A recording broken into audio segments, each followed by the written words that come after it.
আগামী 20শে এপ্রিল এনার এনার একটা অনুষ্ঠান ছিল। হচ্ছে ইনি কিছুদিন আগে মানে কিছু বছর আগে করেছিলেন বিউটিশিয়ানের কোর্স। তাতে ইনি 3rd হয়েছিলেন। তো তার জন্যই আমরা এসেছিলাম ফিল্মটেক কম্পিউটার ইনস্টিটিউটে। তো এখান থেকে কিন্তু আমিও আমার কম্পিউটারের বেসিক নলেজটা নিয়েছিলাম। তো তার অনেকদিন কেটে গেছে। তো ম্যাডামও এখান থেকে বিউটিশিয়ানের কোর্সটা করেছিলেন। তারই আজকে অনুষ্ঠান।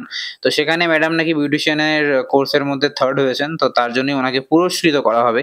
যেটা শুনে আমার তো খুশির কোনো ঠিকানা থাকে না। আমি ওনাকে তাড়া মেরে নিয়ে যাই। ওনার যাওয়ার ইচ্ছা একটু কমই ছিল।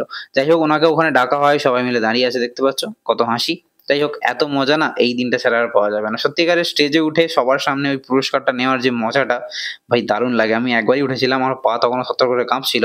বাট হ্যাঁ, এখন আর কখনো সুযোগ পাবো বলে আমার মনে হয় না। বাট হ্যাঁ, ম্যাডামের দেখে তো আমার বিশাল ভাল লাগছে। যাই হোক কনগ্রাচুলেশনস টু হার। আর সবাই একটু কনগ্রাচুলেট জানিয়ে দিও কমেন্ট বক্সে। আর যাই হোক মোটামুটি আমরা এইসব করে কাজ-ফাজ মিটিয়ে ওটা হলো ফিল্মটেক ইনস্টিটিউশন। ওখানে কাজ-ফাজ মিটিয়ে আমরা চলে আসি প্রায় 10টার দিকে হচ্ছে আমাদের পাঁচলা মোড়ে। এখানে অটো-ফটো ছিল না। অনেক কষ্টে যা হোক করে মোটামুটি লাস্ট অটো বলতে পারো। লাস্ট অটো আমরা ধরেছিলাম। ধরে আমি যাচ্ছিলাম বাড়িতে। এবার ম্যাডামকে ওখানে বাড়িতে দিয়ে দেবো। তারপর আমি যাবো হচ্ছে দাদার সঙ্গে বাড়িতে। বাট বাড়িতে যাইনি। আমি যাচ্ছিলাম উলুবেড়িয়াতে। কেন যাচ্ছিলাম আমি বলতে চাই না, সরি।